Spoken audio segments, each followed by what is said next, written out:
everyone. Welcome to Barca News. It is November 3rd, 2025, and Barcelona have signed a new sponsorship agreement. Also, Real Madrid have entered the race for Etta Eyong, a target for Barcelona in the upcoming summer. And finally, there's interest in signing Roony Bardaghji during the winter transfer market. We have a lot to discuss, so let's begin.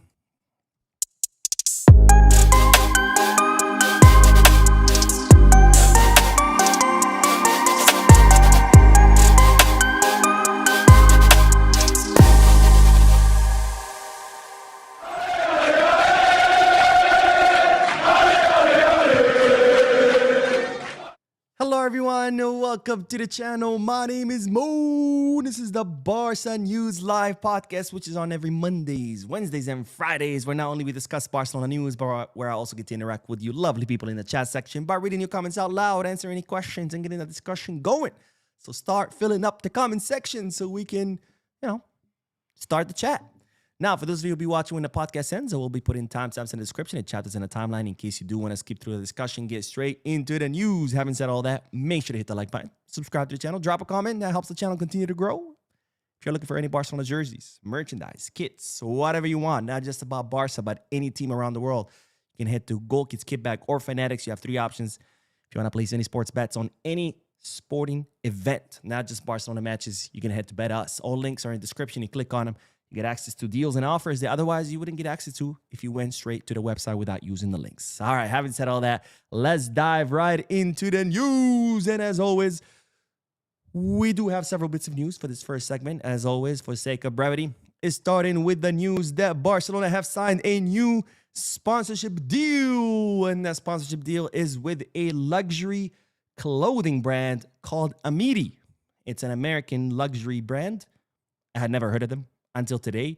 But Barcelona have signed an agreement with them where they will be dressing the first team and the women's team, the coaches, etc., etc. And Barcelona have officially announced this through their website and through their social media outlets. Now, this is the official announcement that Barcelona have published on their website. And the announcement reads, FC Barcelona and Amiri have reached an agreement for the U.S. luxury fashion house to become the club's official formal wear partner for the next 5 years. So 5-year agreement there through the 2029-2030 season. Harnessing Amiri's prowess in tailoring, the partnership will produce custom suiting for the players of both the men's and the women's first teams to wear on European trips and at finals, as well as for the club's board members and executives. So you will see the players wearing this on their way to Champions League matches. So I'm sure tomorrow, when they fly to, is it a home match? No, it's an away match, right? It's in Belgium. You'll see them, I'm sure, wearing those suits when they get on the plane, when they get off the plane, when they arrive in the stadium, etc., etc. There was a previous formal fashion designer that was dressing Barcelona. I can't remember the name. It was like an H. That's the logo. And no, it's not Tommy Hilfiger. That was the previous one, but now it's going to be Amiri. So you're going to be seeing the players wearing the suits. I think I like the suits. They're very classic style. For the men's, they have the double-breasted jackets. I like that. I like double-breasted jackets. In fact, I was going to go and buy one. Not from them, but I need a double-breasted jacket. And for the women, as you can see here from the picture, just a regular single button for the women. But here are some of the pictures that Barcelona have shared on the website. I think everybody looks absolutely fantastic. Here we see the women's team. Of course, Aitana. Here we have Lamine, Kunde, Rashford, Rafinha, Lewandowski. I really like this picture of Lamine Yamal wearing the suit and then the top coat. It has like a very Peaky Blinders feel. Like the Peaky Blinders. Sorry, that was a horrible Cockney accent. But really cool pictures. Again, never had heard of this brand, but of course, it's always nice to see Barcelona continuing their great job of signing new sponsorship deals. By the way, I went to the Amiri website because I had never heard of it. I'm like, what is this brand about? And as I expected, given that it's a luxury brand and given that they are addressing one of the biggest clubs in the world, for a sweater, simple sweater, simple knitted sweater, $1,000, $1,000 for a sweater. I will never, ever, ever understand that. I don't know. Maybe I'm wrong. I mean, don't get me wrong. I'm not above paying premium for well-made clothes that's made out of good material, good build, etc., etc. But $1,000 for a sweater? I mean, this sweater better like feed me and clean my house for $1,000. Absolutely crazy. I'll never understand spending that much. But anyways, to each their own. Everybody has their own vices, and I guess if you want to spend $1,000 on the sweater, it's your money, right? Go for it. But anyways, on to the next bit of news, because as you know, today the team trained. They had a recovery session after yesterday's victory over Elche. And check out who joined the group training. It was no other than Andreas Christensen, the other glass man. Of course, the other one being Dani Olmo, and now Christensen. Christensen is another one who's also made of glass. But Christensen had initially, well, he's missed total 3 matches. The first match that he missed was because he had fallen ill. He had some gastric problems, which then Frankie de Jong also got it. But then Frankie de Jong was back for a Clásico match, and then Christensen wasn't. And everybody was like, wait, if Christensen got sick first and Frankie de Jong got sick later and he was back, why isn't Christensen back? Well, it turns out he had also picked up an injury in his calf. He'd missed a total of 3 matches. He missed, if I'm not mistaken, Olympiacos, El Clásico, and then Elche. And today he was back in group training, which, as you know by now, if you're back in group training, that means, well, you are either near your recovery or almost there, right? Right at the finish line. So we could see Andreas Christensen back in the squad list pretty soon. I don't know if it's enough time for tomorrow's squad list, but I think for sure for the weekend match against Celta Vigo. And that, of course, is great news. Christensen might not be a starter, but of course, it's always good to have all your players back. So we already have Lewy back. We already have Dani Olmo back. Now it looks like Christensen's about to come back. And of course, the other guy who's very close to being back is also Joan Garcia, who once again completed a training group session. That's, of course, great news. Joan Garcia, who's been out now, 3 or 4 weeks ever since he got that knee surgery. And it's expected that he could be back for this upcoming weekend against Celta Vigo. Now, it's not for sure whether he'll get the medical clearance by then, but if he does, it's reported that the club will most likely speak to the Royal Spanish Football Federation and be like, hey, if you guys thinking about calling Joan Garcia, yes, he's back, but let's not. He just came back from injury. And if not, of course, he will for sure be back by after the FIFA international break, because we have the Club Brugge match on Wednesday. We have Celta Vigo on the weekend. After that, we have another FIFA international break, the 3rd one of this season. And then after that, it will be Athletic Club de Bilbao. So if Joan Garcia does not come back by the upcoming weekend against Celta Vigo, he will 100% be back by Athletic Club de Bilbao on November 22nd, which is when Barcelona are aiming to return to the Camp Nou. So great news on that front. We have 2 guys back, 2 more that are almost back. And of course, that leaves Coutinho, that we still don't know when he's going to be back. They're saying 2-3 weeks, hopefully sooner. And then, of course, there's then Mark ter Stegen. They're saying end of November. And then Gabi, probably not until next year. So we had a lot of injuries, but slowly we are recovering our players. And that, of course, is always great news. All right, let's do the comment section. And then we are going to talk about Hansi Flick and Ferran Torres, because they had some contradicting statements. But we'll talk about it, of course. But let's do the comment section. All right, let's see what everybody's saying. David says, good night, Mo. If we need a center back and Kunde is struggling at right back, why not move him back to his favorite position and buy someone like Vanderson instead? Well, there's a lot of reasons for this. A, if Kunde is not performing, I don't think it's because he's playing at a right back. It's not performing because he's not even trying. You see him. I mean, he's very slow. He's jogging most of the time. He doesn't really press. He doesn't play with intensity. So I don't think it's a position problem. It's an attitude problem. I mean, if you feel like you don't need to try, or whatever the reason is that he's not trying, it doesn't matter if he's a goalkeeper. If you're not trying, you're not trying, period. That's an attitude problem, not a positional problem. Second of all, why not buy Vanderson? With what money? Also, when are we going to buy Vanderson? I mean, Monaco are not going to get rid of him in the winter transfer market. So we're going to have to wait until the summer. That doesn't solve our problem right now, right? Right now, we need someone ASAP.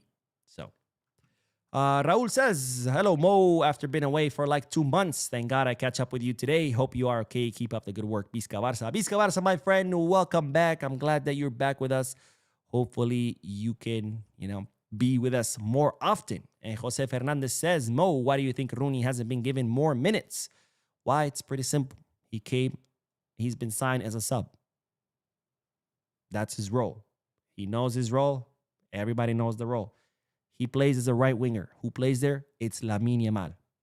Roony Bardaghji did not come to the club to bench Lamine Yamal. Roony Bardaghji came to the club to rotate with Lamine Yamal. That's why he hasn't gotten any minutes. It's like having Messi and signing Roony Bardaghji. I mean, you think Roony is going to bench Messi? No, of course not.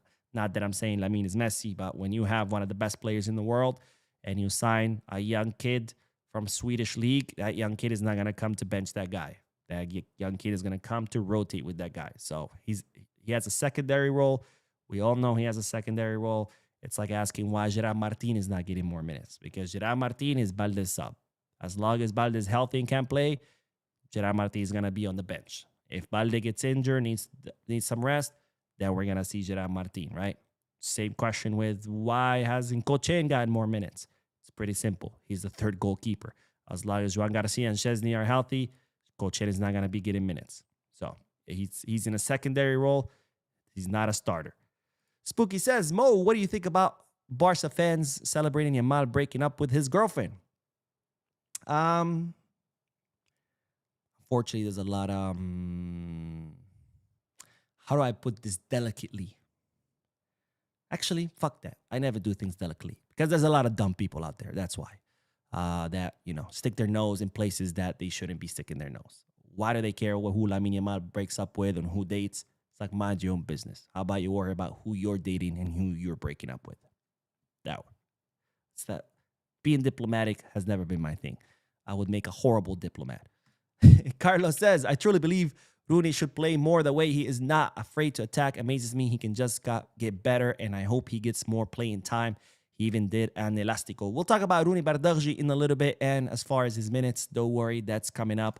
Shin the Master says, glad to hear you sounding normal again. It was a little touch and go over the weekend. Yeah, man, I was really fighting a hangover. It was not good. It was more exhaustion than anything else, but I got some good night's sleep yesterday. And then today I was back to my routine. I hit the gym at 6 a.m., worked all day. Now I'm with you guys. After this, I'm doing a news video. I'm taking my dog to the park, and then I'm going to sleep again. Or at least I'm going to try. I always say I'm going to go to bed early. I never, ever do. Growing up in Vegas, it fucks you up because I cannot fall asleep before 1 a.m. It's just impossible, no matter how tired I am. But today I'm going to try. Today I'm going to try because it's really hard, man. It's really hard to wake up at 6 a.m. to go to the gym when you go to bed at 1 or 2 a.m. But I'm going to try today. I'm going to try to be good. We'll see how it goes.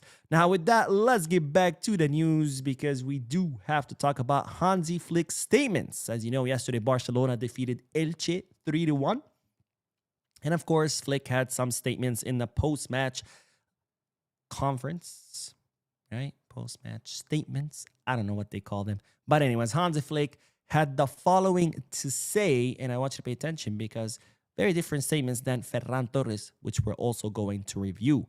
Now, Hansi Flick said, I saw many things we did well, but I also saw some we didn't do well. We have to improve. We are more confident with this victory. It is another step, but we have to continue. Of course, talking about continuing to improve, right? I'm happy, and we have to think positively about the games to come. We want to win in the Champions League and then in Vigo to take more steps forward. We have to be positive. I am happy with the victory against Elche. So Hansi Flick pretty much kind of saying, well, not that he's copying me, but kind of saying like how I saw the match too, right? Which is I saw some improvement, but we're far, far from where we should be. The first 20 minutes of the match, Barca were good. They were pressing collectively. Their press was so effective. They had boxed Elche in their own half, and even when Elche crossed the halfway mark, they were forced to retreat because of Barcelona's effective press. As a result, we were able to score 2 goals. In the entire first half, Elche only had one chance, which is the goal that they scored.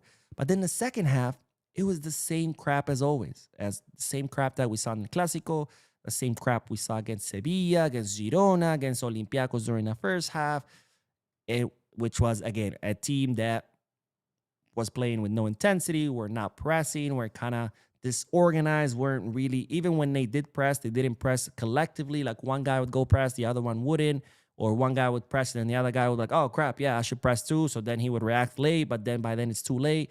And we saw a lot of that crap. So yes, there were things that we did well, like Flick says, but there was also a lot of things that we didn't do.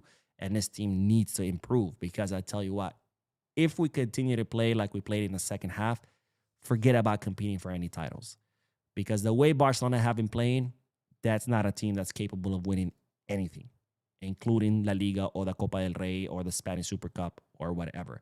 The only way we can compete once again for trophies is if we start playing like we played last season and like we played the first 20 minutes of yesterday's match. So Flick seeing that, and that, of course, is always a little bit comforting, because if the coach doesn't see it, then you have a big, big problem, right? As I always said, if you can't even admit you did something wrong, if you didn't even see that you did something wrong, how are you going to improve? There's nothing to improve. You didn't do anything wrong, right?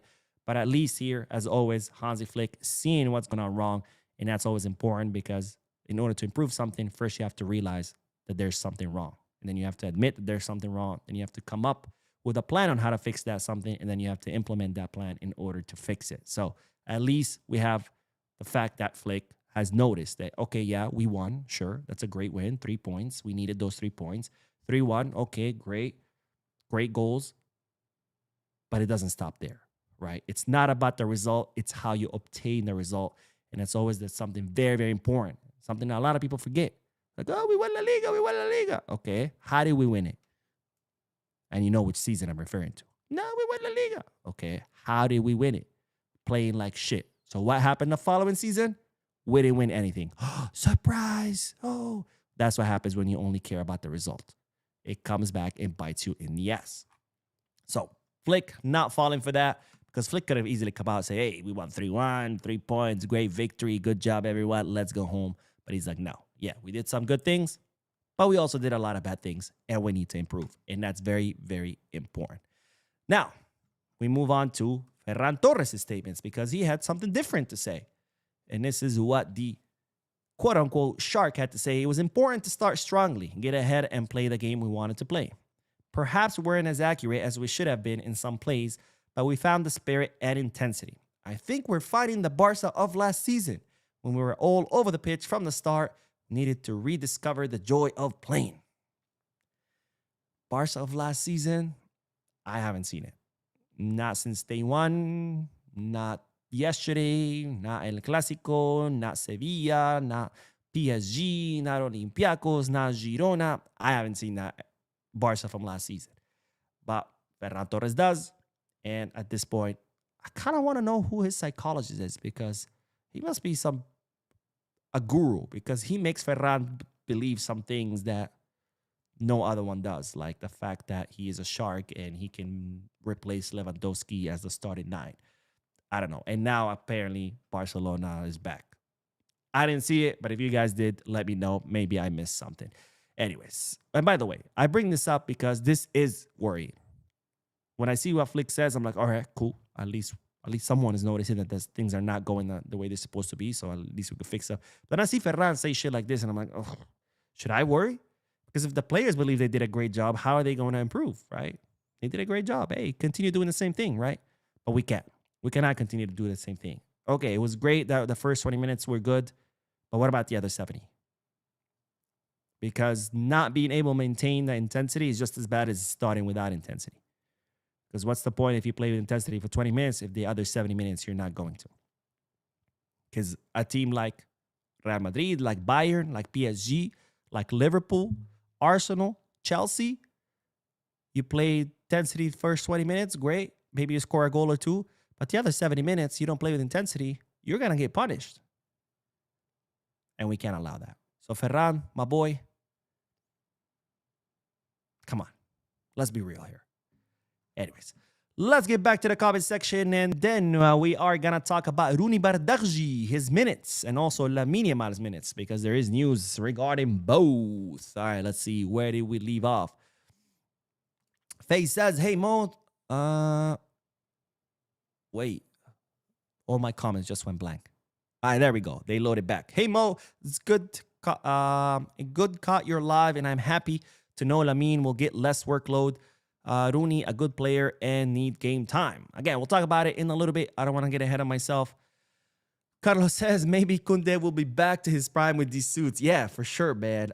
It's so funny. I can't remember if it was you or someone else, but someone during the watch along said, they should allow Kunde to start wearing his outfits, his drip from before, because, before he used to show up to matches with all these crazy outfits. And then when Flick arrived, he was like, nope. Everybody's showing up wearing the same thing, which is the Barcelona training gear.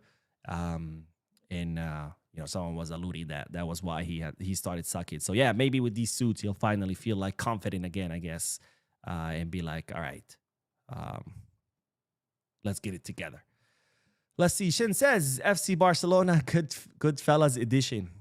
I felt like it was more of a Peaky Blinders edition.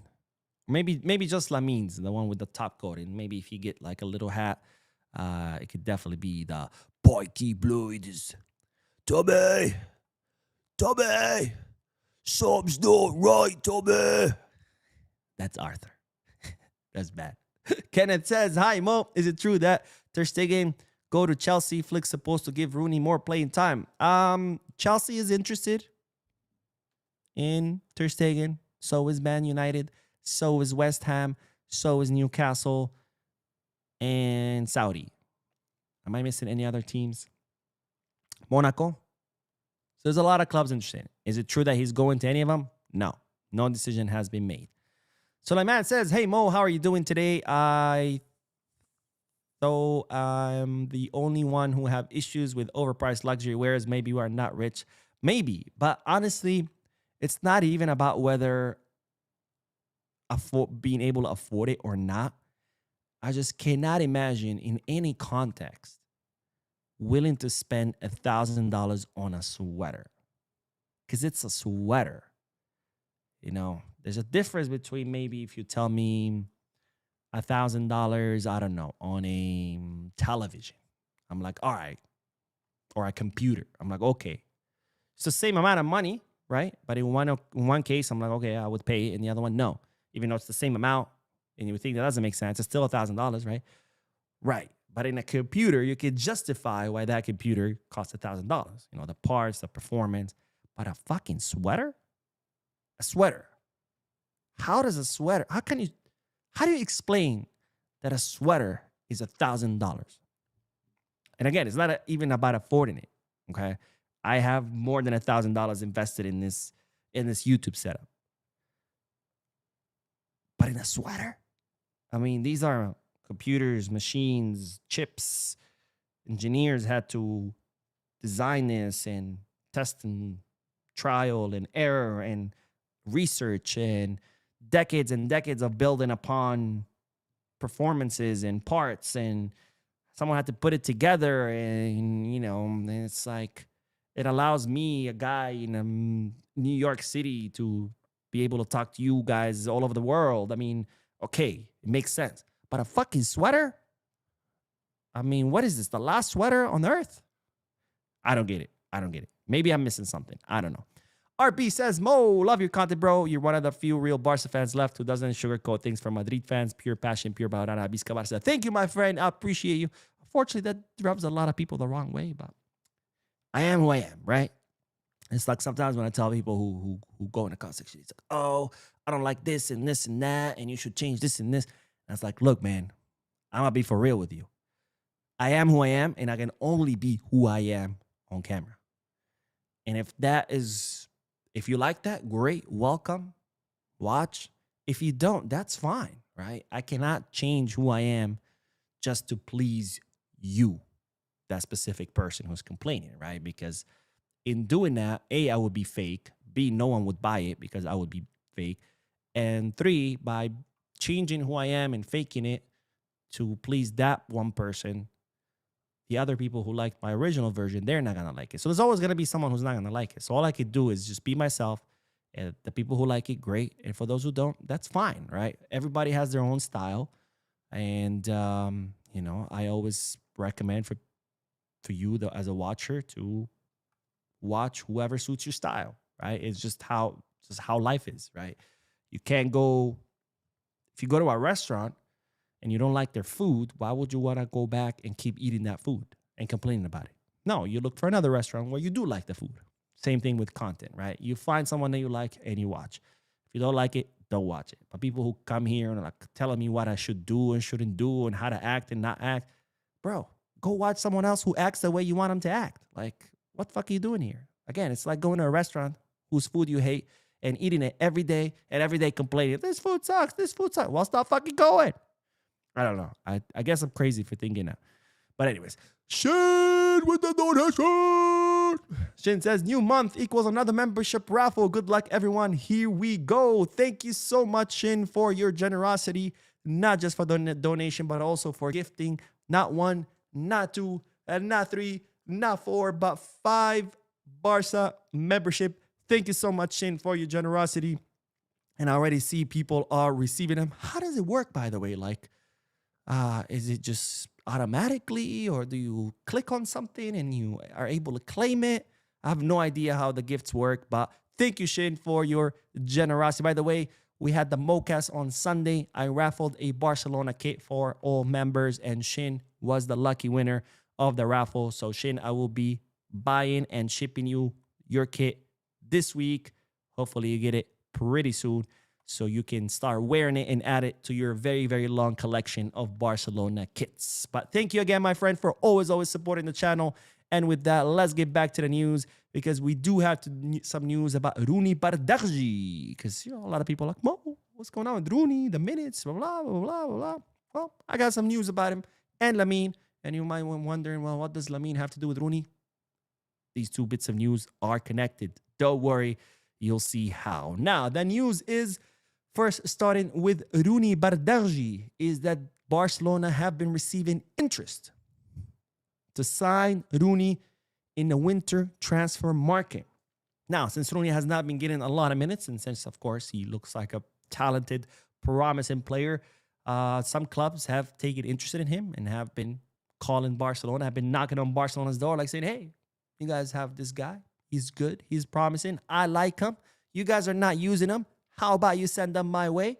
And these clubs are Porto and Stuttgart are in the Bundesliga, and both clubs would be interested in taking Roony Bardaghji on loan during the winter transfer market. Now, Barcelona, once they received this interest, they went to Hansi Flick and said, hey, bro, this guy, you're not really using him. There's these two clubs interested in him.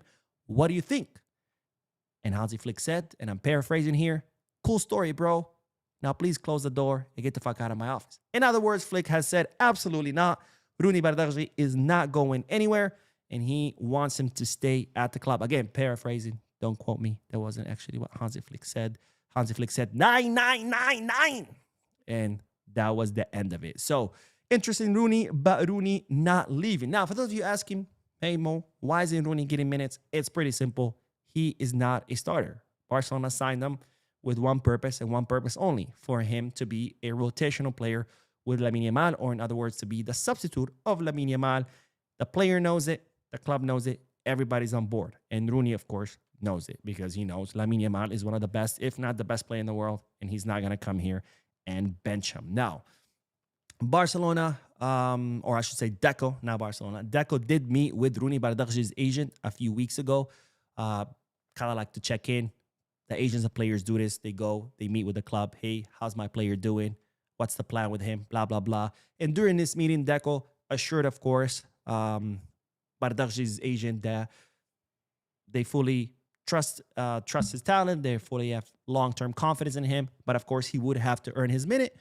And also, they reiterated that, you know, he is here in a secondary role, something, again, that Roony Bardaghji knows, right? And that's the important thing, is that the player knows, because the last thing you want to do is, you know, fool a player. Tell him, hey, you're coming here, you're going to be a starter, you're going to be having all the minutes, and then he comes and he's not, and he's like, wait, what a minute, you promised me one thing. Not at all. He knows he's here in a secondary role, because, again, when you play on the right wing in the same team as Lamine Yamal, well, you're going to be a secondary role. So Roony Bardaghji not leaving the club despite there being interest in him, because Hansi Flick said absolutely not. Now, we move on to Lamine Yamal's news, because having said all of that, there is a chance that we're going to start seeing Roony more often. Why is that? Because Barcelona have decided now to start managing Lamine Yamal's minutes more. In other words, Lamine Yamal is going to be playing less. Now, less doesn't mean he's going to be on the bench. He's still going to be starting. He's still going to be playing regularly, but not as much. Why? Because as we know, Lamine Yamal has been dealing with that pubalgia injury that saw him miss many matches. That's an injury that's tough to recover from because there isn't much you can do about it. You kind of have to wait for it to go. And it's an injury that comes back, comes and goes a lot because it's in an area where players like Lamine Yamal use a lot because Lamine Yamal is someone who likes to dribble. And when you dribble, you need that explosiveness to take off and then being able to break really fast. You have to be able to, you're going straight, all of a sudden, switch directions to the right or switch directions to the left. And all those movements, which a player like Lamine Yamal, a dribbler, uses a lot, it gets affected by the pubalgia. So you might recover from it, and then you play a match, and next thing you know, it's back. So it's something that comes and goes. So what Barcelona want to do now is rotate Lamine more often. In other words, not complete the 90 minutes of every match, but instead start and maybe get taken off 60th, 70th minute in order to make sure that the injury not only completely goes away, but that it doesn't get worse, and then Lamine ends up needing surgery. So you're going to see Lamine Yamal being subbed out more often, and this is a conversation that Flick has already had with the player.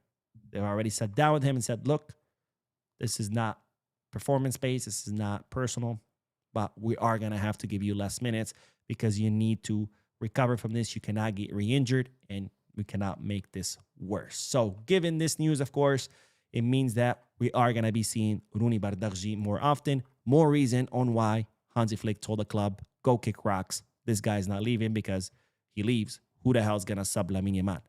Ferran Torres? No, thank you.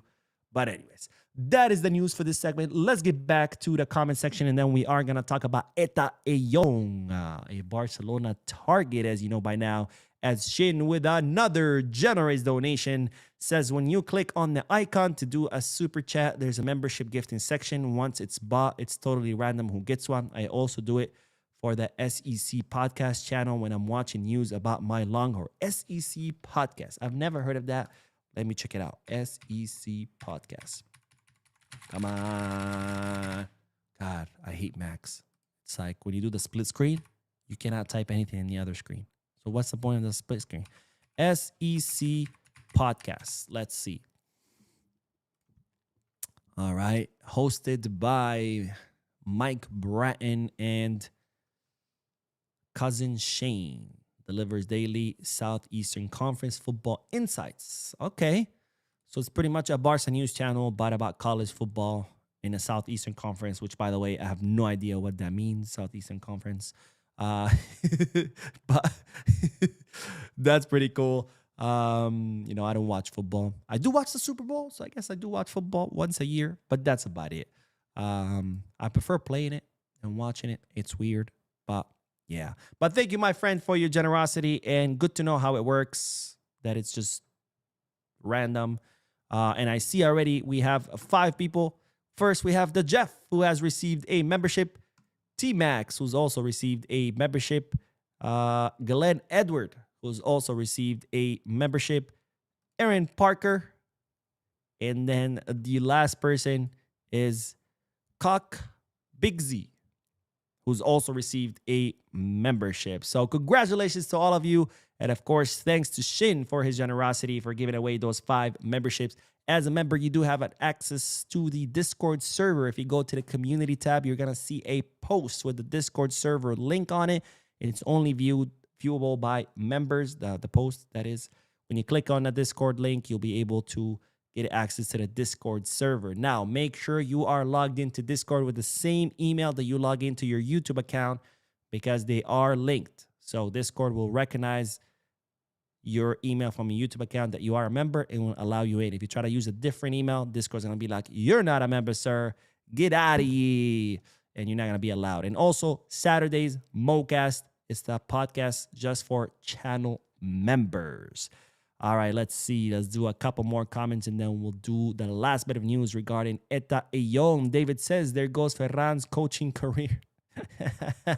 Yeah, pretty much. It's like, yeah, we're great. Barca from last season. It's like, bro, what, what are you talking about? What match did you watch? And by the way, Ferran, besides the goal, what the fuck did he do? Because if we're going to talk about Barca from last season, Ferran, you were much better last season. So yes, please be like last season rather than just say that's what you saw. Gozi says Ferran needs to be sold 100%. I can't stand his incompetence in front of the goal. You know what? Ferran is like, when he first arrived, I was like, all right, let's give him time. And then I was like, sell.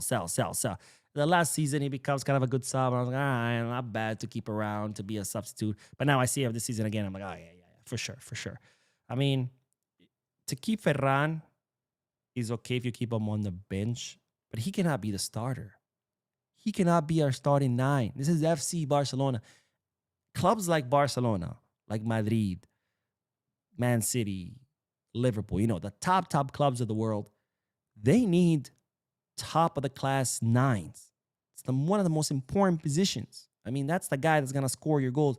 And you cannot have experiments in that position. You cannot have okay guys or even good guys. You have to have great guys, like top of the line guys, the Haalands of the world, the Mbappes of the world, the Lewandowskis on the world. That's the kind of 9 you need for clubs like Barca, not fucking Ferran. No matter how much he believes it. No. No. Edward says, Mo, you kind of dismissed my 3-4-2-1 last time, but a 3 morphs into 4 or 5, and sometimes a 2, but Roony can play behind Lamine on the right. 2 dribblers attacking on the right. To me, wow. So Lamine and Roony sounds better on paper than in theory because they're both attackers. And if you have 2 attackers on that side with no one defending, because how are you going to put Roony Bardaghji in? You either going to have to take out your right back, which at this point, I guess it wouldn't hurt because it's freaking Koundé, or you might have to take out one of your midfielders, Frankie or Casado. So now you have 2 attackers and no defender on that right flank. So it's great for attacking, but what happens when the other team gets the ball? Or what happens when the other team counterattacks? You're very, very exposed on that flank. So again, it sounds great on paper, but in practice it's not that great. I mean, shit, on paper sounds put in Lamine, Rafinha, Marcus Rashford, Roony Bardaghji, Lewandowski, and Ferran. Fuck it. Throw them all in there. Sounds amazing, right? But that would be a bloodbath. So, it sounds good on paper, but it's just not practical. Unless, of course, you're down, you're losing, and it's the last 10 minutes, and you're like, fuck it. Put in everybody, go for it. Hail Mary, right? Because you got nothing to lose, right? If it pays off, great. You just tied the match or you won the match. But if you get exposed and the other team ends up scoring on you, it doesn't matter. You are already losing anyway, right? So as a Hail Mary, sure. But as something from the first minute, 2 right wingers playing on the same side, no. It's just not practical. Jabba the Hutt says, Pedri's injured after playing 52 straight games with no rest, but nobody criticizes Flick after playing him all those matches. As soon as he gets injured with Spain, everybody blames the coach. Well, I'll tell you what the difference is with Pedri versus other guys like Lamine or Olmo, blah, blah, blah. And we've talked about this, by the way, before. The reason why Pedri is consistently playing is for the same reason that Koundé is consistently playing. And that is that some people's physique, not everybody, they need the constant play time. And if they stop playing, that's when they get injured. And that's something that Barcelona found out when they did the genetic testing of Pedri. Because Barcelona took a swab with some muscle tissue from Pedri, sent it to a lab in the US. They do a full DNA analysis, and they found out how Pedri's muscles structures are, how they regenerate, how they heal, how he grows, etc., etc., etc. Based on that, and it has a name, I forgot what the name is, that type of physique where Pedri, like Koundé, they need the constant play in order to not get injured. It's when they stop when they get injured. Now, this doesn't mean that they're never going to get injured if they keep playing. That's impossible. But your own point proves that. The fact that Pedri has played 52 straight matches without an injury, that proves that Pedri is that kind of player that needs the constant play. Because any other player to play that many matches straight would have gotten injured a long time ago, right? So out of that fact or that stat, you're making the wrong conclusion. It's kind of like with Madridistas last season when there was a stat that came out that say Real Madrid, the VAR corrects Real Madrid decisions the most. And what did Madridistas get out of that stat? Is that, oh, see, the refs are against us because the VAR is constantly making corrections. And it's like, no, you understood the opposite.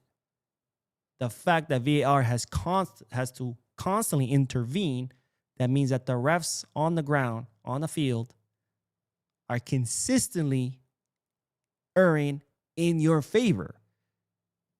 And as a result of the refs consistently erring in your favor, the VAR has to consistently intervene to fix those mistakes. So the fact that Madrid has the most VAR corrections go against them does not prove that the refs hate them. It's the opposite. It proves the fact that refs are constantly erring in their favor. So you're taking the wrong conclusion out of the same stat, which is that Pedri is the kind of player that needs constant play to stay healthy, not the opposite.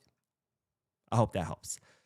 And Shane with another generous donation says, I showed my wife the part of the mocas where you drew my number for the kit. Her response was like, you seriously need another one? I think she may be jealous. Also, the shark be thinking with minnows in his brain for real. Well, thank you, my friend, for yet another donation. Third donation plus 5 memberships. I mean, is there anyone more generous than Shane? I don't think so. But thank you, my friend. And whoa. There we go. My camera is like, it got a little bit crazy. Your justification there be like, well, I didn't have to buy this one, right? So I guess in that case, she can't really complain because you didn't have to buy yet another one. And also, you can never have too many Barcelona kits. That's just the rule, right? You can never have too many. So, but anyways, congratulations, my friend. By the way, I will be sending your kit pretty soon. I promise. And thank you again for your generosity, which I'm pretty sure I probably even owe you money even after the kit is purchased and shipped, because you have donated so much to this channel that I should probably give you 10 kits, not just one. But thank you, my friend, as always. And then let's do the last bit of news, because we do have to talk about Etta Eyong. As you know by now, Barcelona are in the market for a replacement for Robert Lewandowski in the summer. And one guy on the top of that list is Etta Eyong, who currently plows his trade at Levante. Now, Etta Eyong is someone that Barcelona tried to sign actually in the summer, back when he was still at Villarreal. Villarreal wanted 10 million euros for him, but unfortunately, Barcelona not having any financial fair play left over, they couldn't pay those 10 million, and as a result, Etta Eyong ended up making a move to Levante. Now, so far, Etta Eyong has played 11 matches with Levante, where he has scored 6 goals and 3 assists. Not bad. 9 goal contributions in 11 matches for a team like Levante is actually pretty good. And of course, he's someone that Barcelona consider a promising player, like a future bet, someone that Barcelona believe need to bet on, because it could be a bet that ends up paying off.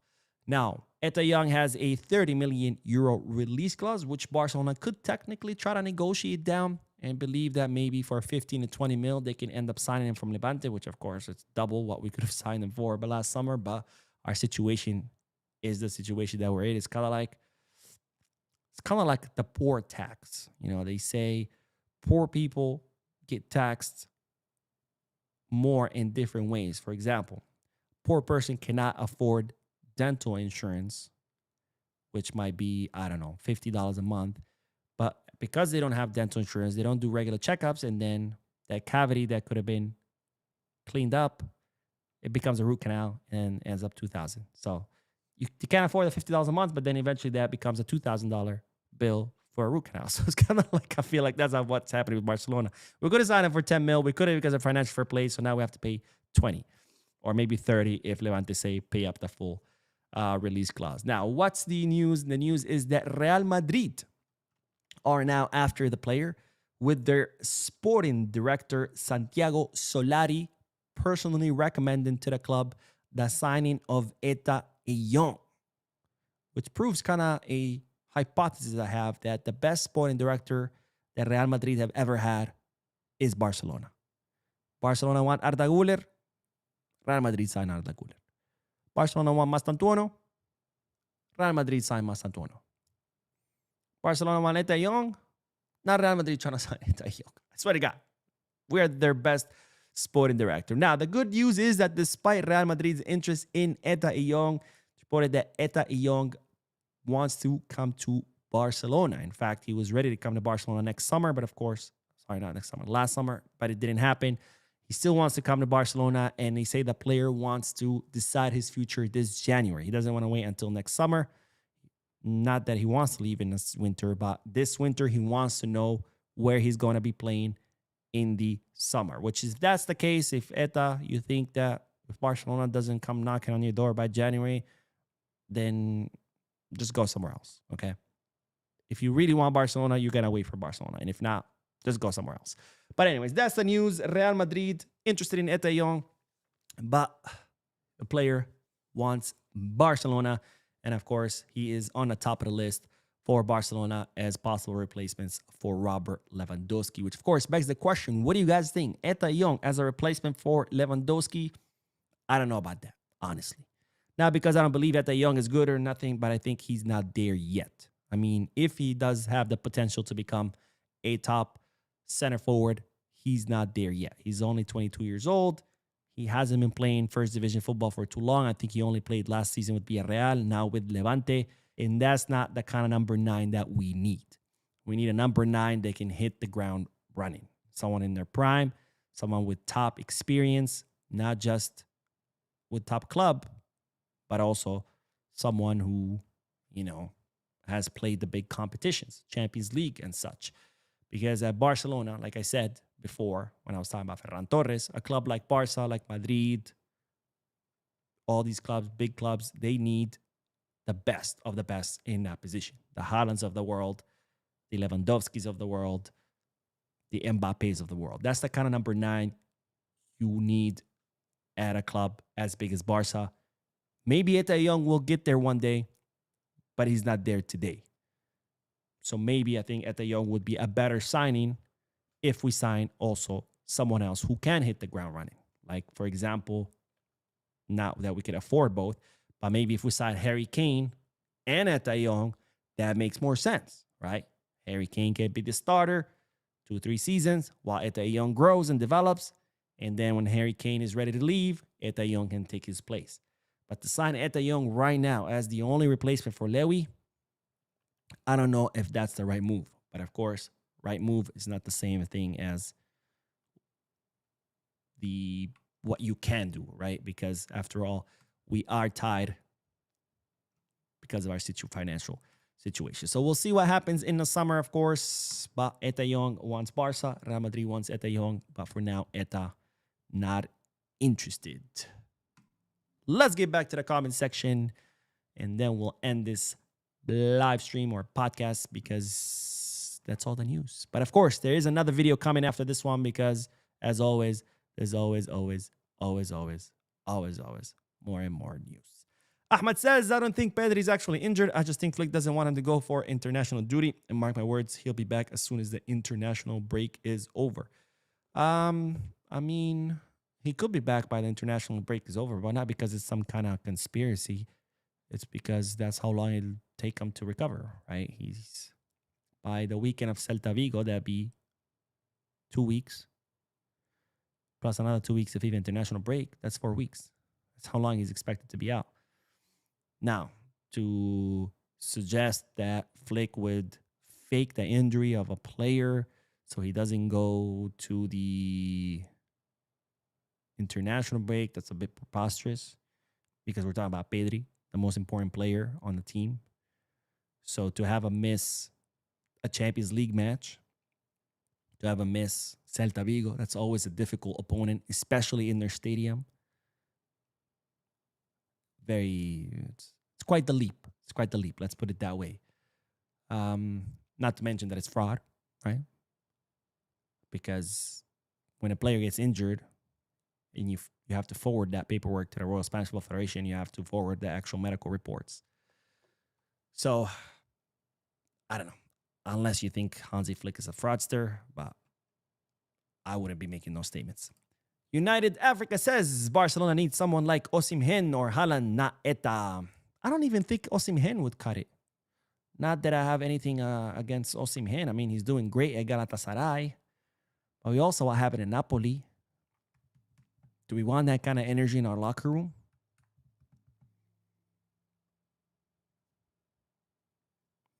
I don't know.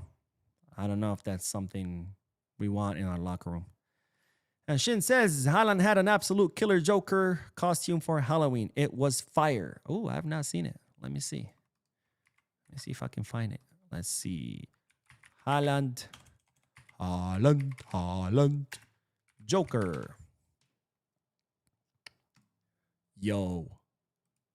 That is creepy. Oh my God. That is really creepy. Let's see. Let me show you guys what I'm seeing. Because that's really cool, actually. Haaland. Voila. That is really creepy. That's a really good Joker. I mean, he looks just like the Heath Ledger Joker. By the way, the best Joker in history. Heath Ledger Joker, the best Joker in history, by far. That's really cool. Why so serious? All right, let's see. Let's get back to the comments. But thank you, Shane. I actually had not seen it.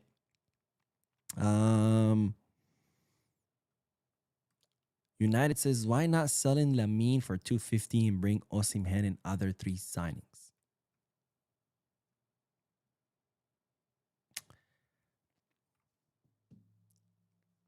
I don't even have anything to say to you. Just, damn it. I forgot again. And where's my note? Hold on.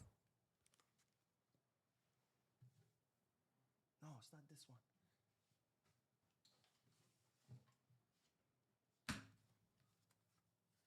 Where is it? I have it written down. Wait, where's the note that I wrote on it on how to say that? Did I lose it? I know it's somewhere. These are, by the way, tax documents. I shouldn't be writing on them because, well, they're important. Where is my note? I can't find my note. I'm sorry. But it says, anyone who rejects Madrid is all right in my books. But yeah, we definitely need someone who can hit the ground running. Absolutely. I agree with you. Valeriano says, Mo, is Daniel Rodriguez still injured? No, he is back. Yeah, he is back. Let's see. McBarca says, Bo, you're officially banned from doing watch-alongs. Hey, we won. You had a hypothesis that when I do watch-along, we lose. But we actually won. So I think I'm good. Han says, Mo, to be serious, if we don't sign a good top striker, someone like Haaland or Harry Kane, Kylian Mbappe will come winning the Golden Boot for a long time. I do agree that obviously we need a top striker. That's a no-brainer. But I don't really care if Mbappe wins the Golden Boot. I mean, he won it last season. And where did that get Madrid? Nowhere. They won 0 trophies. And we humiliated them in 4 El Clasico matches, 2 of them being finals. So I don't care if Mbappe wins the Golden Boot from here until 2050, as long as we keep winning matches and winning trophies, right? He can win all the Golden Boots that he wants. Bye, Jean. Thank you. I have it written somewhere. I showed you the note the other time. But yeah, bye, Jean. Girl, okay. I'm going to have to write it on my tax paper. Fuck it. The IRS can wait. But thank you. Han says, oh, no, wait. That's the one I just read. Valeriano says, Messi family celebrated their son's birthday with Barcelona theme. Yes, they did. And Valeriana says, Mo, have you watched Penaldo's interview? I have not. It doesn't really interest me. Yomidara says, over 140 watching, 35 likes. Hit the like, guys. Yes, please hit the like button. It's the best thing that you can do for this channel. It prompts the YouTube algorithm to suggest the channel to people who have never seen it. So please hit that like button. It's free. It takes a second. And it's a big say help. John Noizon says Ferran is a City reject. We cannot have a reject in the starter favorite best club. I don't necessarily agree with that. It's not about reject or not. It's about whether he performs or not, right? You can have technically any player is a reject from another club since you signed them, took them away from, unless they come from the academy, right? I mean, Aubameyang was a reject from Arsenal. He worked out great. So I don't think it has anything to do with being a reject of any club. It's just whether you perform or not. Of course, I'm not saying Ferran is. Obviously, he sucks. But being a reject is not necessarily a bad thing. Rashford is a reject of Manchester United so far. It's okay. So, yeah. Let's see. What else? Tenzin says, yes, a genius who thinks Lamine should be sold for 250. Either they've never watched a game in their life or they're a United fan trying to cope. It must be tough being a United fan, man. I mean, how long has it been that they've been in the rut? Like 10 years? Like, get out of the rut already. Like, I get it if maybe 2, 3, 4, but it's actually been more than 10 years. When's the last time Man U was good? Has it been 10, maybe 15? I don't know. But it's like, get out. They are on the brink of becoming the next AC Milan. Remember AC Milan of the early 2000s? I'm talking about top club. Well, I guess you could say that for the whole Italian league. And then it's just like, they never really got out of that rut. I don't know. It's crazy how that can happen to some clubs. But anyways, that is all, ladies and gentlemen. Thank you so much for watching, for your likes, your comments, your generous donations. I'm looking at you, Shin. I will be posting another video, so stay tuned to the channel. Don't forget to hit the like button, subscribe to the channel, drop a comment, and as always, be scarsa.